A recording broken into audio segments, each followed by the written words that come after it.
Blackstone Audiobooks presents Thomas Aquinas in 90 Minutes by Paul Strathern. Introduction. Thomas Aquinas died on March the 7th, 1274, and ascended to heaven. 49 years later, he became a saint, and in 1879 Pope Leo XIII pronounced that Aquinas' work was the only true philosophy. Aquinas thus made a break with the great philosophical tradition of getting things wrong. This sets him apart from all other philosophers, and perhaps even from philosophy itself. Indeed, there would seem to be nothing more to say on the matter, unless, that is, you happen to believe that our thinking has made some advances since the era of the Children's Crusade and the Chastity Belt. Being the subject of many a sickly hagiography, filled with winsome anecdotes and unquestioning acceptance of much metaphysical twaddle, has done little for Aquinas' philosophical reputation. All we see is a shadowy figure amongst the incense clouds of theology. It is difficult to discern the finest philosophical mind in Europe for 1,000 years, since St. Augustine. Yet Aquinas is unquestionably of this stature. In order to appreciate Aquinas, it is necessary to distinguish, as far as possible, between his theology and his philosophy.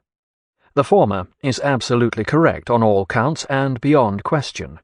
Anyone who doubts this courts instant excommunication and the prospect of an afterlife in a third-world-style region devoid of modern domestic conveniences. Philosophy, on the other hand, is something whose truth is open to question. This is what makes philosophy what it is. Even in Aquinas' time there was an implicit difference between theology and philosophy. Both conducted their arguments in a similar fashion, by deduction, reason, logic, and so forth. But in theology such knowledge was based upon the revealed truth of faith. The first principles of theology were supported by a belief in God. Philosophy, on the other hand, required no such belief. It began from first principles which were allegedly self-evident. These relied upon our apprehension of the world around us and the use of reason alone. In practice, of course, theology and philosophy often overlapped, especially in the religion-dominated civilization of the medieval era. Such a state of affairs may appear quaint in these godless times, but in fact our thinking is reduced to an uncannily similar state. Modern philosophy merely papers over the divide between theological and philosophical thinking.